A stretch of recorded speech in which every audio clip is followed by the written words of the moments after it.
Es para mí realmente un honor presentar en este panel de experiencias internacionales a dos amigos. Con don Pedro hemos estado en Bélgica, en Lieja, y con Rafael tenemos mucho camino andado juntos. Así que en primer lugar, sin más protocolo, le vamos a dar los 30 minutitos y lo vamos a presentar. El doctor Pedro Blech da Silva es director de la Mutual Montepío y él va a presentar la experiencia de esa Mutual Montepío. Es abogado, especialista en Derecho Bancario, Civil, Comercial y de Salud. Desde 1985 se ha venido desempeñando como secretario general y nuevo director de la Asociación Mutualista y Caja Económica Montepío, Geral. Es vicepresidente de la Asociación Portuguesa de Mutualidades. Actualmente preside el grupo de trabajo Valores Mutuales, que tiene a su cargo el tema del ADN propio de las entidades mutuales, de la Asociación Internacional de la Mutualidad, AIM, para la defensa del mutualismo europeo. Doctor Pedro Blech da Silva, es todo suyo. Muchas gracias. Buenos días a todos. Señor presidente, doctor Acosta, excelencia, señor presidente de Paracot, doctor Rafael Martínez Ponce, señoras y señores, en primer lugar, mis mejores saludos a todos los presentes y verdaderos deseos de una fantástica jornada de trabajo. Después, una palabrita de agradecimiento por la honorosa invitación para ser parte de este congreso organizado por la Confederación Argentina de Mutualidades. Eso se debe a la amistad, ya de muchos años, de mi compañero en AIM, José María Garriga, y también a la amistad de su presidente Alessandro Oso y de su compañero Enrique Quintana. A todos, un fuerte abrazo de profunda amistad, mutualista y personal. Y también una palabra de la parte de mi mutualidad, Montepío Geral de Portugal, y su presidente Antonio Tomás Correa y su compañero Carlos Piatto. Muchísimas gracias, pues. Después, una pequeñita palabra también para decir que para nosotros participar en un congreso como ese es de la mayor importancia, pues siendo todos representantes de entidad de la economía social, es con el conocimiento mutuo, recíproco, que vamos creciendo e intentando de hacer un mejor trabajo. Y economía social es un reto en Europa y muy fuerte en Sudamérica. Una palabrita final, y seguro que lo van a comprender, para decirles que si es un honor la invitación, es más que una responsabilidad, es un reto y un riesgo, porque dar en pocas palabras, ainda que en 30 minutos, de mi mutualidad, intentando que los presentes se mantengan despiertos, mientras que le hablo en una lengua que se habla entre el norte de Portugal y la Galicia, que es el portuñol, es una tarea que seguro no será fácil. Y por eso mismo, por adelantado, les pido mil disculpas. Bueno, les voy a intentar hablar un poquito de mi mutualidad. ¿Cómo empezó? Su proyecto inicial, que tiene 170 años, y su proyecto actual. Les hablaré un poquito de la dimensión humana y financiera de Montepío y de su caja de ahorros. Montepío tiene más de 170 años una caja de ahorros. ¿Qué servicios prestamos a los miembros y a la comunidad? ¿Qué envolvencia tenemos con la economía social y la responsabilidad social? Y después, tendría que ser, les hablaré un poquito de ahorro y crédito en Portugal y mi mutualidad también. Y les hablaré un poquito de la caja de ahorros. Montepío Geral se llama también, que la semana pasada terminó un proceso de reestructuración legal. Bueno, ¿cómo empezó Montepío? Montepío empezó en el siglo XIX, después con los principios de la Revolución Francesa y en el entorno de la revolución industrial que teníamos en Europa. Se construyó en 1840 y se llamaba Montepío de los Empleados Públicos. Era solamente destinado a los funcionarios públicos. Pero Cedo abrió sus puertas y se pasó a llamar Montepío General, abierto a todo el mundo. ¿Y cuáles eran sus fines iniciales? Es importante. Disponibilizar ayuda a sus miembros, a sus parientes y a terceros acreedores de gratitud. Y, basados en fondos propios, crear una caja de ahorros. ¿Cuál es el proyecto actual 177 años después? Eso faz parte de los estatutos de la mutualidad. Observando los principios de la solidaridad, tiene como finalidad desarrollar acciones de protección social en los temas de la seguridad y de la salud. Es todo lo que las mutualidades pueden hacer en Portugal: seguridad social y salud, y promover la cultura y la mejoría de calidad. Después hay fines especiales, y en este entorno quiero decir que las mutualidades en Portugal están circunscritas a lo que la ley permite. Y la ley no permite más que sistemas de protección social que son todavía complementarios relativamente a la seguridad social pública, porque nosotros en Portugal y en casi todos los países de Europa tenemos un sistema de seguridad social pública obligatoria. Bueno, entonces las mutualidades que tienen fines de seguridad social pasan a tener una oferta complementaria.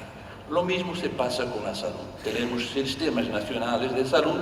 Entonces, las mutualidades, hay una gran parte de las mutualidades portuguesas, lo que tiene es servicios de salud, atención, no seguros de salud. Las mutualidades en Portugal están interdictas de tener servicios de seguro, tienen servicios de seguro de salud, lo que pueden tener es servicios de salud directos. Bueno, son complementarios. Y todavía seguimos teniendo, está en los estatutos del Montepío, teniendo una caja de ahorro. En Portugal se dice aneja, traducido como adjunta, con personalidad jurídica y estatutos propios. Así era en 1844, así es ahora 176 años después. Pero básicamente en 1840 teníamos un sistema de protección social. Es importante recordar que antes de la seguridad social pública en Europa eran las mutualidades que protegían a las personas. En Portugal, hasta el aparecimiento de la seguridad social pública en los años 1930, Portugal es un país pequeñito, como lo saben, pero teníamos 600 mutualidades. Ahora tenemos 100. Bueno, teníamos en 1800 sistemas de protección de riesgo, los mismos riesgos que los riesgos de la seguridad social cobre: incapacidad, vejez, sobrevida, muerte. Ahora, los que tenemos son sistemas complementares y seguimos teniendo sistemas de cobertura de riesgos, de protección de riesgos, de planes de ahorro, planos de salud. Pero es importante fijar una cosa. La ley permite que se pueda hacer una cierta forma de ahorro en las mutualidades que prosiguen los sistemas de seguridad social complementarios. Podemos hacer planes de ahorro, que se ha tornado el principal producto financiero de nuestra mutualidad. Y tenemos servicios de salud también, no directos, pero complementarios. Bajo una empresa de Montepío, detenida por Montepío, que se llama Residencias Montepío, bajo el acceso a una red de mutualidades de salud, bajo cooperaciones, acuerdos que tenemos con muchísimas instituciones privadas de salud, y próximamente el mes que viene vamos a tener productos de salud que creo que va a ser una tarjeta que hace descuentos especiales casi todo. Bueno, en realidad hemos pasado de una institución pura de seguridad social para una institución que diría mixta de protección social y de ahorro, y veremos cómo. ¿Cuál es la dimensión de Montepío? Montepío es sobre todo una institución urbana, nacional, de ámbito nacional, cubre completamente todo el territorio nacional. Algunos datos financieros: Montepío es la mayor mutualidad portuguesa, tiene 632.000 miembros, tenía en diciembre, y tiene un activo, como el licenciado Alexander Russo decía, tiene un activo de 3,7 billones de euros. Y ahora puede ver los planes de ahorro, que son los planos de protección, suman 2 billones y 800 millones de euros. Y los planos originales de protección social de riesgo, los planos que yo llamo de reservas matemáticas, 600 millones. Eso es el grupo. Montepío tiene un grupo, tiene una caja de ahorros. Y lo que pasó es que fui creando un entorno de empresas complementarias, sea relativamente a la mutualidad, sea relativamente a la caja de ahorros.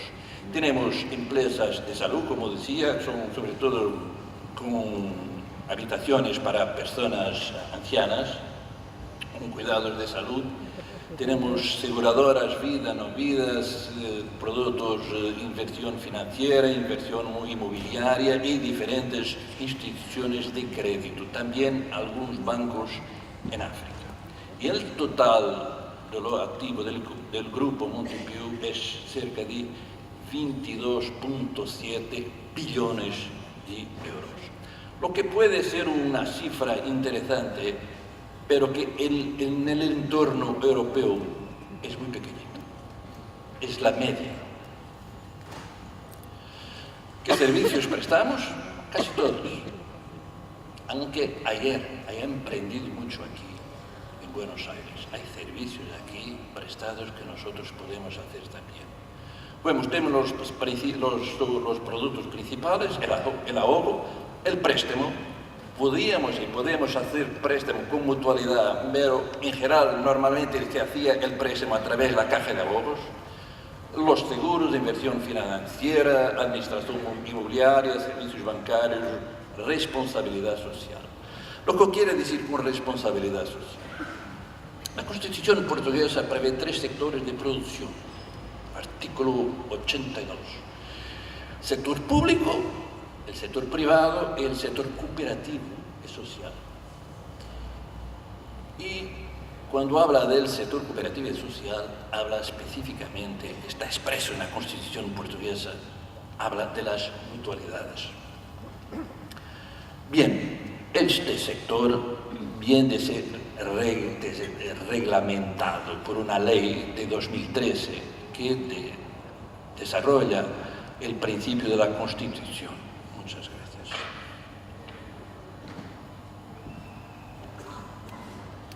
Montepío es la mayor institución de la economía social en Portugal. Entonces tiene responsabilidades propias. Y entonces, además de tener los productos para los miembros, Montepío tiene una fundación que se llama Montepío, con recursos financieros aportados por la mutualidad y hasta ahora también por la Caja de Ahorros, desarrollando programas de apoyo a instituciones de la economía social, capacitando a las instituciones con objetivo de proporcionar la mejoría de calidad de vida a personas más necesitadas. Y en la Caja que tiene un servicio bancario total, teníamos y tenemos un servicio, una dirección especialmente virada con el entorno del tercer sector, el entorno de la economía social. En el primer caso de la fundación hacemos sobre todo de apoyos financieros, En el segundo caso, la Caja de Ahorro, tenemos programas o un producto especial de crédito para las entidades de la economía social. Bueno, el sistema portugués de ahorro y crédito, hay de todo. Una nota previa, hacemos parte de la Unión Europea. Las reglas financieras no son más dictadas en nuestra casa, son dictadas en Bruselas. Tenemos en el espacio europeo el principio de la libertad económica y de la libre circulación de capitales. Vivimos un entorno, no diría exclusivo, pero tenemos un entorno en Europa muchísimo financiero. Eso es la cuestión. ¿Qué posibilidades tenemos de ahorro en Portugal? Todas. Públicas también, quizás la mayor. Las personas hacen ahorro en productos del tesoro público, mismo con la crisis.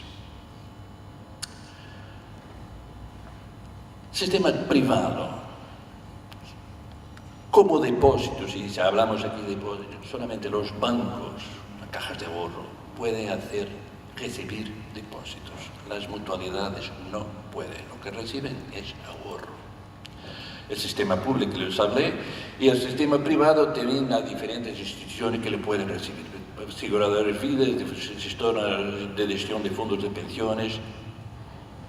El sector de economía social puede recibir ahorro, es la mayor parte de nuestro activo financiero. Y el crédito. Aquí he percibido que las mutualidades pueden hacer crédito.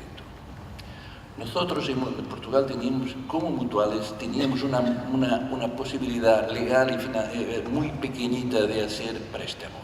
Las mutualidades estaban autorizadas a hacer préstamos a sus miembros, solamente a sus miembros, pero garantizadas por las reservas matemáticas, por el ahorro que los miembros tenían en la mutualidad. No es más así.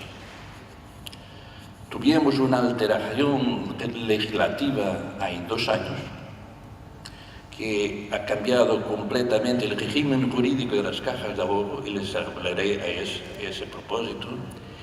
Y la ley y la legislación sobre las cajas de ahorro no tienen nada que ver con la legislación de las mutualidades. Pero tenía un artículo muy pequeñito que decía que ahora las mutualidades solamente pueden hacer préstamos para los fines que están previstos en el Código. Las mutualidades son los fines de seguridad social o de salud. Punto. Restricciones. Eso es el resultado del liberalismo financiero de la Unión Europea y del sistema bancario. Quieren bancarizar todo. Bueno, les hablaré ahora, si se acuerdan, de la Caja de Ahorros.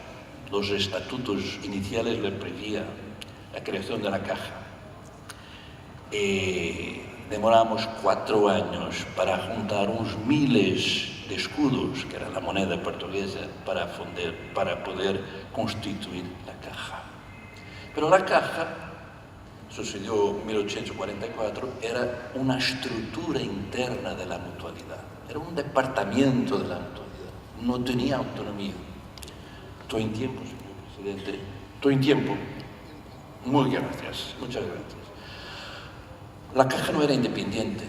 ¿Cuál era su finalidad? Muy interesante. Estaba en los estatutos, tanto de la mutualidad como de la caja, contribuir con sus resultados financieros, entiéndase, para la realización de los objetivos de la mutualidad. Los resultados de la caja iban directamente a la mutualidad y eran ingresados en los diferentes fondos de los diferentes planes que había para los miembros.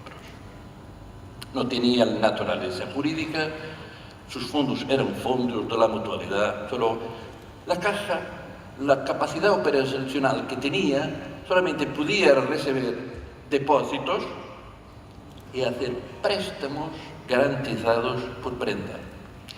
Y ha sido así hasta pelo menos 1890, casi 50 años. En 1934 adquiere su independencia jurídica por imposición del Banco Central. Pero se queda con una naturaleza jurídica. El tipo de organización más cerquita es la fundación, pero el capital aportado era el capital de la caja, era el capital aportado por la mutualidad y se llamaba aneja o adjunta. Y lo que quería significar que los órganos de la caja, los órganos sociales, eran los mismos órganos de la mutualidad. Se elegían los órganos de la mutualidad que después ejercían las mismas funciones en la caja. Y sus resultados iban a la mutualidad ya con algunas deducciones para sus reservas. En 2015 se pasó una revolución, hay 2 años. La legislación de cajas de ahorro ha cambiado, imposiciones europeas. Lo que está en cuestión es el sistema de control de riesgos, el sistema europeo prudencial y la talla financiera de las instituciones. ¿Qué régimen? Ahora, primera cosa, las cajas solamente pueden ser detenidas por instituciones de la economía social, punto. Bueno, mutualidades, misericordias, otras instituciones privadas de fines caritativos. Pero, si las cajas tienen una dimensión, una talla financiera que no sobrepasa los 50 millones, pueden seguir siendo cajas anejas, cajas adjuntas. Si tiene un entorno financiero, una dimensión financiera que va adelante de los 50 millones, tienen que adquirir una forma jurídica diferente que se llaman cajas de ahorro bancarias, pero tienen que se cambiar, transformar en una sociedad anónima. Una sociedad anónima es una sociedad comercial. Y las reglas que se aplican después de las reglas de las instituciones financieras, claro, son reglas específicas, las reglas que se aplican, y cuando hablamos de órganos de gobierno, son las reglas de las sociedades comerciales, las reglas del Código Comercial. Así es. Tiene que adoptar la figura de sociedad anónima, siguen completamente el régimen de las instituciones de crédito. Después, bajo el punto de vista financiero y de capacidad operacional, hay una diferencia. Las más pequeñas pueden hacer solamente muy poquitas operaciones bancarias y solamente para los miembros de la mutualidad o de la misericordia que aquí están anejas. Si son bancarias, pueden hacer el negocio completo. Y una cosa más, las bancarias, los órganos sociales completamente separados. No puede haber comunidad de personas en los órganos sociales de las cajas bancarias y de la mutualidad. Entonces, la caja no es más adjunta, es una sociedad comercial, tiene órganos propios y los resultados financieros, bueno, técnicamente no van a mutualidad, van a remunerar el capital, el accionista, pero después de todos los descuentos por los fondos, reservas, etc. Claro que las cosas han cambiado. Si era posible, al menos más fácil, conceder crédito a los miembros, a la caja, porque el consejo, los órganos eran los mismos, mismo si el accionista sigue siendo el mismo, y si el accionista que aprueba, elige la junta directiva, también es verdad que la junta directiva, el consejo de administración de la caja hoy, es independiente, está bajo un complejo, muy complejo sistema de reglas financieras muy duras, donde el control de riesgo y las reglas prudenciales, la Basilea para nosotros es la solvencia, las reglas de Basilea son reglas muchísimo exigentes. Se habla muchísimo en Portugal, cuando se habla de la concesión de crédito, se habla de la responsabilidad penal que los miembros de los consejos de las cajas y de los bancos tienen en la concesión de crédito. ¿Qué podemos esperar entonces? El crédito es más difícil y no podemos olvidar que la crisis financiera está mejor en Europa y Portugal, no se marchó definitivamente. Creo que tenemos que acreditar que y todo va a ser que la caja, nuestra caja, va a continuar a ejercer su función original, contribuir con sus resultados para ayudar a la mutualidad. Y como institución financiera de la economía social, además de crear algunos privilegios para los miembros de la mutualidad, y ya los tenía, tiene que tener una especial conexión con las entidades del sector. Pero tiene que encontrar un equilibrio especial entre las exigencias reglamentarias y prudenciales, el ánimo de lucro, porque es necesario para la mutualidad, para el accionista, pero tiene que tener atención la especial naturaleza de las instituciones del sector. El sector es una cuestión que está presente casi todos los días. El sector de la economía social también tiene que esperar y comprender que las exigencias de la caja, la principal exigencia de la caja es su equilibrio financiero y su sustentabilidad. Como la sustentabilidad es también una preocupación de las instituciones de la economía social. Bueno, eso todo es muy interesante. Son palabras, son informaciones que aquí los truce con muchísimo gusto. Es un espíritu de colaboración, de cooperación entre las mutualidades, pero yo pienso, y nosotros en Montepío pensamos que tenemos que pasar un poquito más allá que las palabras y las presencias en los congresos. La troca de conocimiento es muchísimo interesante, claro que sí, pero tenemos que hablar, que pasar de las palabras a los actos. Y por eso les puedo decir que estamos trabajando con la Confederación Argentina de Mutualidades para establecer un convenio marco de cooperación. Y lo creo que pueda ver la realidad ainda este año. Muchas gracias. Con este aplauso cariñoso le damos una gracia al doctor Pedro Black da Silva y vamos a presentar en su ponencia al doctor Rafael Martínez Ponce. Vamos a tener la experiencia de Alcona, Alianza Cooperativa Nacional de México, que estará a cargo del doctor Rafael Martínez Ponce, quien es presidente de Alcona y de Colacot. Licenciado en Comercio Internacional y Administración de Empresas por la Universidad de Guanajuato, México.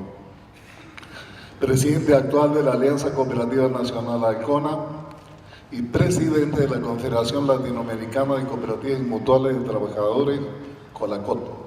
Presidente del Consejo de Administración de la Caja Popular San Nicolás de León, Guanajuato, y de 1999 es presidente de la Federación Bajío de Cooperativas de Ahorro y Préstamo. Además, fue secretario de la Confederación de Cooperativas de Ahorro y Préstamo de la República Mexicana desde 1998 hasta el 2000 y presidente del Consejo Directivo de la Confederación de Cooperativas de Ahorro y Préstamo de México, CONCAMEC, por el periodo del 2010 al 2012. Integrante del Consejo Consultivo del Instituto Nacional de la Economía Social de México, INAE. Doctor Rafael Martínez Ponce tiene su espacio. Bien, pues muchas gracias por esta invitación a todos aquí que nos honran con su presencia, Alejandro, Héctor, Pedro, señor Dinaes, todos amigos. Y precisamente porque es un tema un poco árido, yo iniciaría el tema comentándoles que la figura de las cooperativas de ahorro y préstamo en México, comúnmente llamadas cajas populares, tienen prácticamente el ADN de las mutuales de ustedes. Entonces ahí ya no perderé mucho tiempo porque es prácticamente el modelo o la lógica de negocio que ustedes tienen. En el caso de Alcona, Alcona surgió como un movimiento en México de cooperativas que en el 2000 se juntaron para hacer un frente común ante el vendaval de las reformas financieras que se han venido gestando en México y que se han impuesto como dogmas de fe, porque a ciencia cierta prácticamente nadie sabe quién las está impulsando, al menos dentro del país. Sin embargo, siempre se están imponiendo desde la bancaria o desde la Secretaría de Hacienda a base de dogmas de fe. Y aquí, en el caso concreto de Alcona, Alcona trabajó una estrategia de defensa en 3 vertientes. Una de ellas, obviamente, el trabajo legislativo, otra, el tema de la resistencia civil y otra, sin duda, el tema de la defensa legal. Y esa es a la parte que ahorita me voy a enfocar para todos ustedes. Miren, en el 38 fue cuando surgió la primera ley de cooperativas en México. Una ley de cooperativas que finalmente, en el caso de ahorro y préstamo, no las contempló porque en México se consideraba que la gente que no tenía universidad o no tenía ni siquiera la secundaria no era capaz de administrar los recursos. Entonces las cajas populares tuvieron que surgir como un movimiento, siempre sin ley desde 1938, y tan es así que desde el 38 en adelante hasta antes de 1991 las cooperativas o cajas populares operaron como asociación civil, porque era la única figura que les aseguraba el tema de que eran organizaciones de carácter no lucrativo. Después, en 1991, es cuando surge la primera amenaza a través de una imposición de una ley que se llamó como Sociedades de Ahorro y Préstamo, el decreto de SAT. Y este fue el primer intento que trató de bancarizar a las cajas populares, y aquí con un intento muy virulento. Hablaban también del sometimiento al tutelaje de los bancos. ¿Y qué era esto? Que cuando el órgano regulador consideraba que las organizaciones como ustedes, por pequeñas o medianas, no eran autosuficientes para administrarse, podrían darse en tutela a los bancos. Y nosotros les pagábamos por administrarnos, imagínense, comprar patrones. Desde aquí, este fue el primer intento en donde ya estaba la regulación plena de Basilea. Esta ley se cayó porque finalmente también en 1994 surgió la ley de cooperativas. Y en esta ley de cooperativas, después de prácticamente desde el 38, insisto, se nos reconoció a las cajas populares como parte de las cooperativas de consumo de bienes y servicios. Y aquí algo muy interesante, precisamente, dentro de esta ley aparecía este artículo, esto en razón de los comentarios que ayer señalaban por aquí los compañeros de el vacío que se provoca cuando hay una ley que implica hacer una nueva modificación y ustedes tienen por aquí esperando 3 años. Esto mismo nos pasó a nosotros. En esta ley de cooperativas hablaba claramente de la obligatoriedad de la Secretaría de Hacienda de emitir las disposiciones de carácter general, que era el tema regulatorio, pero decía claramente escuchando al movimiento cooperativo. Esto no sucedió, esto fue en 1994 y dejaron pasar todo este vacío, y en el 2001 precisamente surge la nueva amenaza de la Ley de Ahorro y Crédito Popular. Era lo mismo de la Ley de SAT, pero ahora con un nuevo nombre, la Ley de Ahorro y Crédito Popular. Y aquí cambiaba el nombre de las cajas o cooperativas de consumo de bienes y servicios, y ahora les decía que eran entidades de ahorro y crédito popular. Definitivamente también el tema de fondo era Basilea. Aquí hay algo interesante.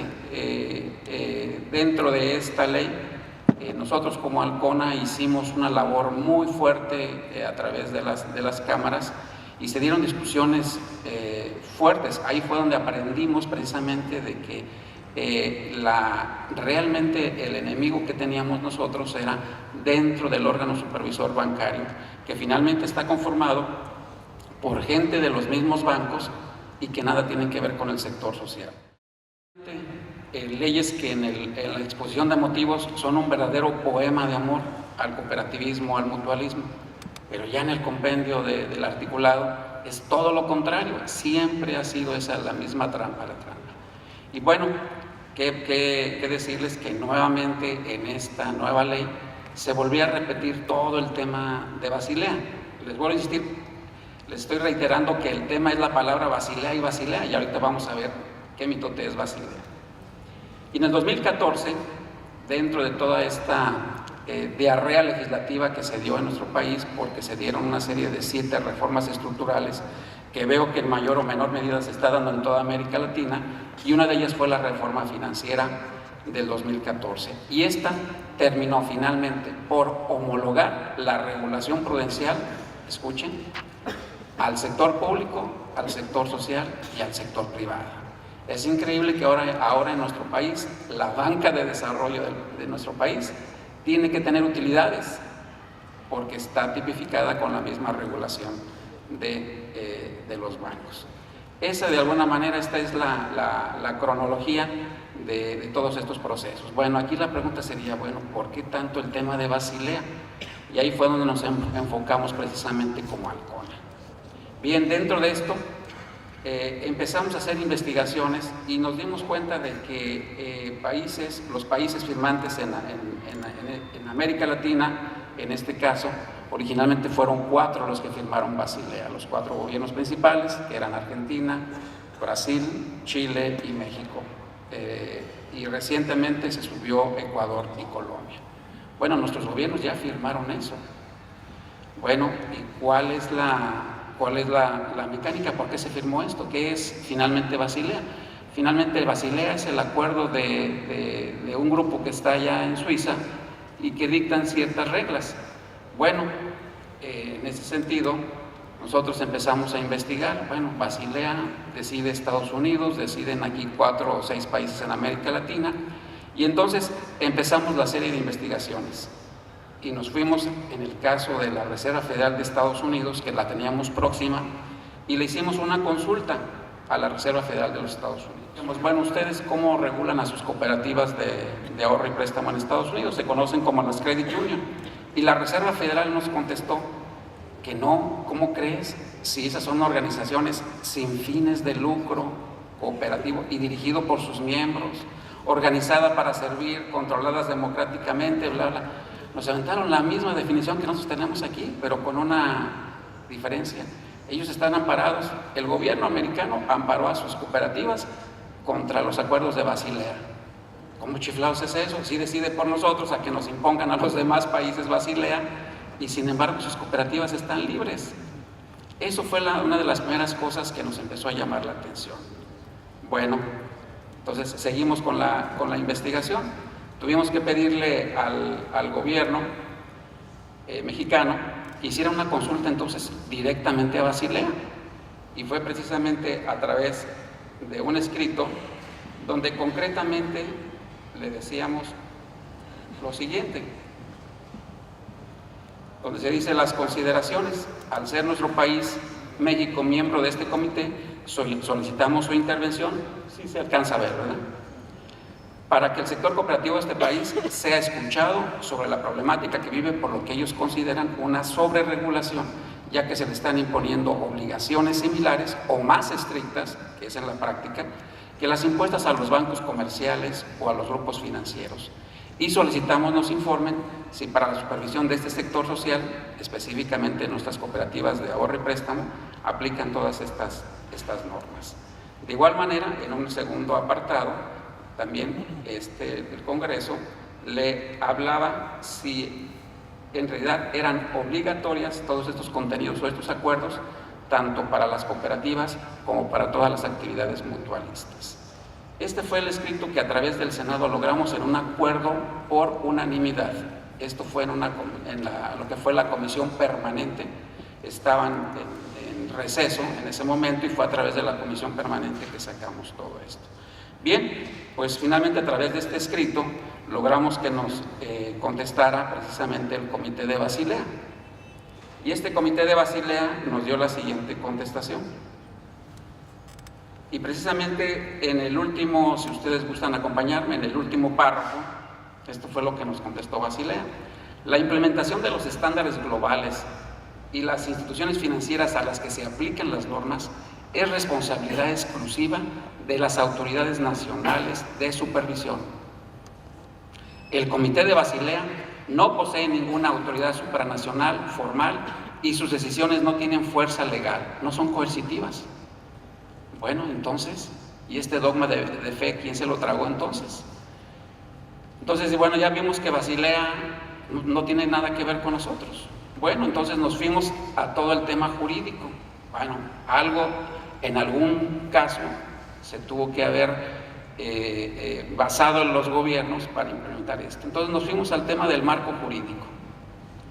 Y en el marco jurídico encontrábamos, por ejemplo, lo buscamos desde tres vertientes. En el tema, por ejemplo, de la Constitución. Pero la Constitución en México, y muy similar a lo que ustedes tienen aquí, también hay un apartado donde dice que la ley establecerá los mecanismos que faciliten la organización y la expansión de la actividad económica del sector social, de los ejidos, organizaciones de trabajadores, cooperativas, comunidades, empresas que pertenezcan mayoritaria o exclusivamente a los trabajadores, etcétera, todo lo que nosotros ya dominamos. Bueno, entonces la Constitución no les está diciendo que nos regulen por un concepto netamente bancario. Bien, entonces nos fuimos por el lado del poder de la Suprema Corte. Tuvimos que hacer también las consultas. Y en el caso de la Suprema Corte encontrábamos que ya hay jurisprudencia también, incluso hasta por contradicción de tesis. Y en el caso de México, la Suprema Corte de Justicia definió claramente que existía una base objetiva que justificaba la diferencia de trato entre las mencionadas cooperativas y las demás sociedades mercantiles. Ojo, ni siquiera somos de las sociedades mercantiles. Y lo anterior es así, ya que la naturaleza jurídica de las sociedades cooperativas es diversa a la de las mercantiles. Esa ya es jurisprudencia. Bien, hay otra que salió también en esta misma época. Las sociedades cooperativas y las mercantiles no son entes jurídicos iguales, y por ello la instrumentación de las sociedades cooperativas como medio para impulsar el desarrollo económico y la consecución de los diversos fines sociales, como la solidaridad, el fomento del empleo, etcétera, derivan de su protección del artículo 25 constitucional.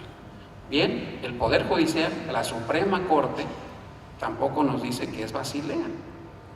Ok, ¿qué otra cosa nos podría ligar con algo que ni siquiera es un tratado o acuerdo internacional? Posiblemente los tratados internacionales. Y ahí encontramos que en este caso tenemos la resolución aprobada de la ONU, la 56/114, donde nos dice claramente que le dice a los gobiernos a que los alienta a que sigan examinando, según proceda, las disposiciones jurídicas y administrativas que rijan las actividades de las cooperativas con miras a garantizarles un entorno propio y así proteger y promover su potencial. Eso es lo que les está diciendo la ONU en este acuerdo que se tuvo. De igual manera, otro acuerdo que han firmado todos nuestros países es el tema de la recomendación 193 de la OIT, y vean lo que dice: prever la adopción de medidas de supervisión de las cooperativas, supervisión, acordes con su naturaleza y sus funciones, que respeten su autonomía y sean conformes con la legislación y las prácticas nacionales, y no menos favorables, no menos que las medidas aplicables a otras formas de empresa. Eso es lo que les está diciendo la recomendación 193. Y de igual manera, en la segunda parte de esta recomendación, señala la necesidad de una sociedad equilibrada donde existan sectores públicos y privados, pero también exista un sector cooperativo y mutualista y otras organizaciones sociales y no gubernamentales. Esto define claramente aquí lo que tanto se ha discutido. Tuve yo la experiencia en alguna ocasión de estar en Santiago, en Chile, en otra exposición, y por ejemplo había ciertos diputados que cuando hablábamos de este concepto decían: no, ahí vienen los comunistas, ahí vienen los socialistas. No estamos hablando de ideologías, estamos hablando de un tema netamente jurídico. Hay un acuerdo donde se nos reconoce como el tercer sector y no como el del subsidio o el de asistencialismo. Es como un sector económico fuerte que requiere de un tratamiento diferenciado para ponerlo en una situación de igualdad, en una economía de mercado que no le favorece. Y esa es una obligación de los gobiernos. Bueno, ahí está la recomendación de la OIT. Bueno, entonces finalmente, ¿qué pasó con Basilea? ¿Por qué se nos impone si finalmente todo esto no tiene sentido para nosotros? Les comentaba, o se ha impuesto como un dogma, realmente como un dogma de fe, y desgraciadamente nuestras organizaciones, si algo pudiéramos decir, es que les ha faltado ser más activos en 3 vertientes.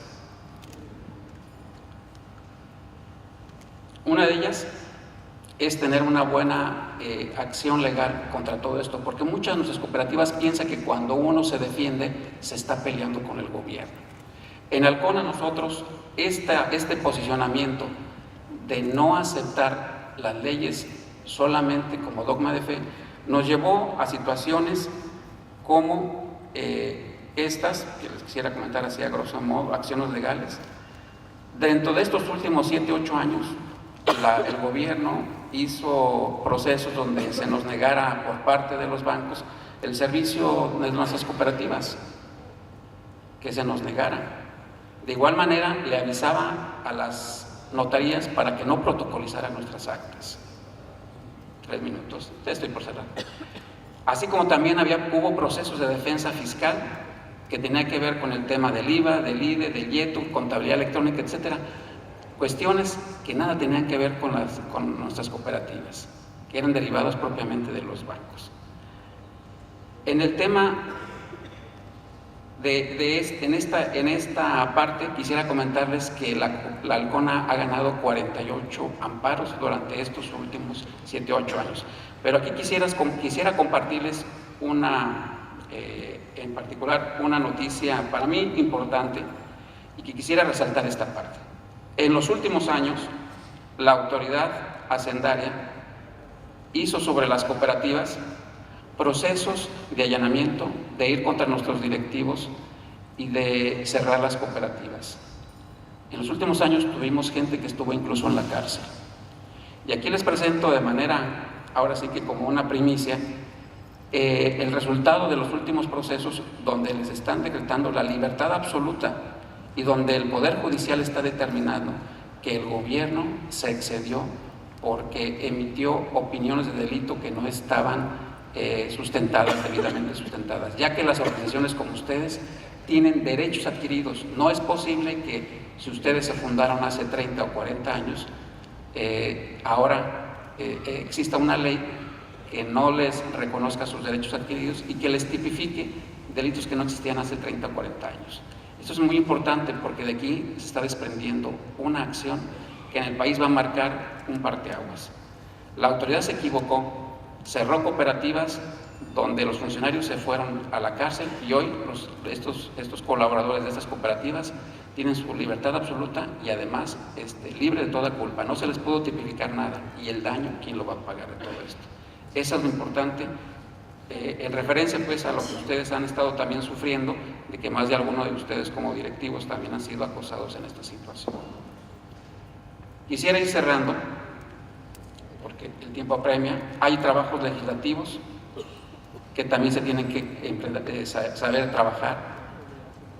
Nuestro sector está muy incipiente en este tipo de cosas, no sabe cómo se juegan los congresos, pero finalmente lo más importante, bastaría con decir cuántos diputados realmente tenemos nosotros, representantes del sector, cuántos funcionarios realmente de extracción del sector están en los gobiernos, cuántos de los órganos reguladores realmente son del sector, y nos daremos cuenta pues, que estamos ahí en un problema. En el caso de la resistencia civil, que también fue otra situación que comentamos, también vivimos en México, también trabajamos esa situación, pero esa tiene sus límites. Si nosotros queremos resolver todo tomando calles o salir, eso tiene sus límites. Los gobiernos están jugando al desgaste. En México nos pasó lo mismo. Podíamos estar un mes, 2 o 3 o 4 semanas en las calles, pero eso se agota y tarde que temprano también genera una animadversión con la gente que se les molesta en las calles. Nuestra acción tiene que ser mucho más inteligente. Por eso yo les decía que en esto la importancia de que la resistencia civil vaya acompañada con un trabajo legislativo, pero también con una defensa legal muy puntual. Y para cerrar, porque el tiempo premia, quisiera cerrar con una conclusión muy concreta. Definitivamente el tema de Basilea hoy en día se está reflejando en nuestras cooperativas, también por un pecado que nosotros cometimos. Y es que nuestras cooperativas no se actualizaron en el tema de instrumentos tecnológicos. Finalmente a todos se nos está imponiendo regulación o supervisión por X circunstancias, pero no tenemos los software aptos para cumplir la regulación prudencial. No hay personal capacitado para esto, no hay reportes fieles y adecuados para el órgano supervisor. Y obviamente todos estos tiempos excesivos están remarcando en que se destina mucho, al menos en nuestro país, para el modelo regulatorio, para la supervisión prudencial. Se gasta el 70% de los tiempos de la cooperativa y solamente el 30% para el tema de la cooperativa. Es importante que lo revertamos esto. Pero finalmente también, donde sí debemos de ser ya muy precisos, es que es el momento de la gran acción colectiva.